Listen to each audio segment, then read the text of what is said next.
So getting married doesn't mean that your relationship is going to get cemented just because you've gotten married. People, when they get married, go into marriage often with fantasies that they will live happily ever after, and it really isn't that simple. We have this notion, this romantic notion of marriage, but I do believe that more than 50% of marriages end in divorce.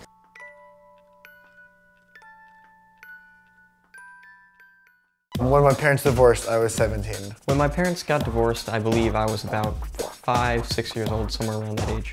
I was in 8th grade when my parents got divorced, so I was 12 years old. So my first marriage was 1980. I was 21 years old, and I thought it was the right thing to do to get married and leave the house. And then that resulted in a divorce, and then I was married again in 1987. I was 2 years old when my parents got divorced. I was 17 years old, 16 years old. In this office, we deal with a lot of cases of divorce, hundreds per year, actually. I'm a psychologist, and I work as a collaborative divorce coach or a co-mediator with a lawyer. I deal with people very often prior to when they're contemplating divorce, and sometimes I see people after a divorce.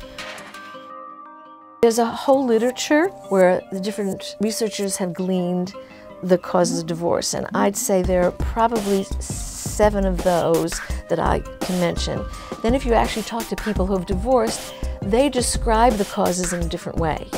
So in the first category, marrying at a really early age, like as a teenager, you don't know a lot about yourself, your decision making is not so great. My parents got married at around the age of 18, I believe, so they were both very young. My father does say quite often that they did marry too young. I was still young. I was like 18, 19. That was the first mistake. I think had I got to know him a little better, I probably would have never got married, because I would have realized like we really never had nothing in common anyway.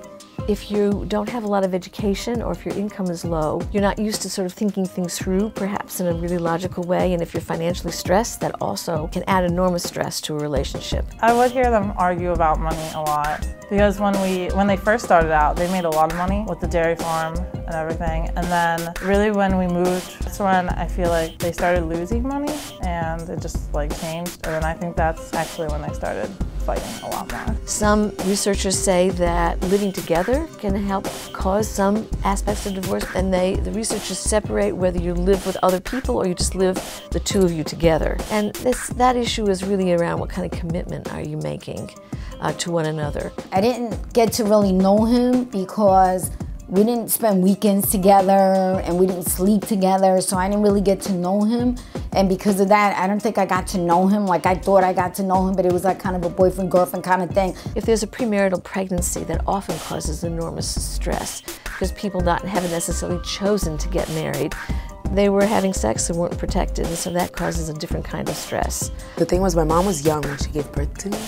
She was 14. She was a teenage mom. They said that I wasn't planned, but I'm a blessing. It was one of the reasons they did get married, and then afterwards, it didn't work out because it was just always fighting. My dad was so young, so he was like always looking at other girls, and my mom was really jealous, and it just didn't work out.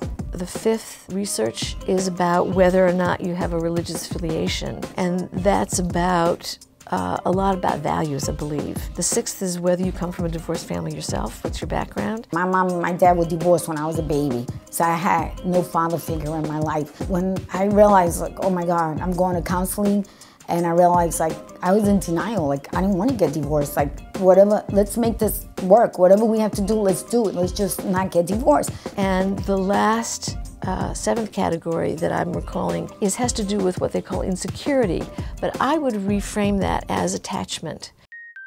Divorce comes in 2 packages. You have an uncontested divorce, which essentially is a divorce where both parties agree on everything. The second type of divorce is a contested divorce, which happens probably more so than the uncontested matter, but a contested divorce is one where the parties don't agree on how their house should be split, on how their children should exercise visitation. It's necessary to go in front of a judge, fight in court, make multiple court appearances, and ultimately, if the parties can't agree on how an asset is to be split or how their children are to be, the custody is supposed to be arranged, a judge is going to have to make that call. Sometimes people in high conflict need to have someone tell them what to do. The emotional cost is also often great. Kids often get in the middle where parents are often fighting because it's kind of a win-lose situation. Once you go through a divorce, you can't ever go back. Aside from the psychological part, there's often a lot of changes in the stability of your life altogether. There's economic issues.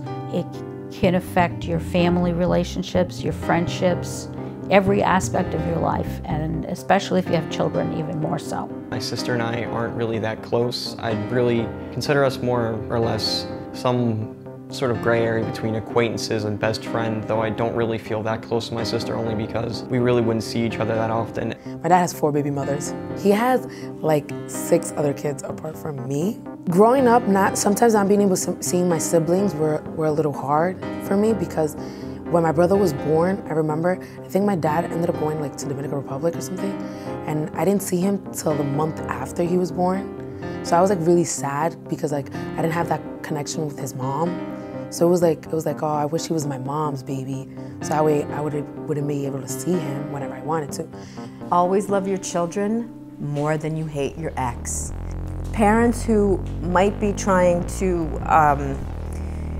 get back at the other parent for something that has nothing to do with that person's parenting skills, but the kids are in the middle and they sometimes inadvertently or intentionally get used as pawns. I feel like my father didn't really care about me. I think he was just thinking more, wanting to get back my mom and make her look bad.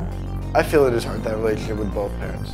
I feel they're making pick sides. I do think that I've been used as a pawn a few times. My dad has asked me to talk to my mom and try to reason with her about why he can't pay as much child support as he used to. Imagine what it's like if you're worried about your parents who are fighting with each other. You hear about it. You're going back and forth from one house to another. If one or the other parent is asking you to take a message back and forth, you know, if there's an enormous amount of conflict still there, if you're worried about your parents, it's going to be hard to concentrate. You're going to have a tough time as a kid, sort of no matter what age you are. I had to fight with my mother about the whole issue. She's like, oh, it's not your place, you shouldn't feel guilty. It's like, okay, I don't feel guilty, but it just pisses me off. As a divorced child, I was cheated out of a lot of things. I was cheated out of love, gifts, money, just someone being there for me. I don't think we missed out on things.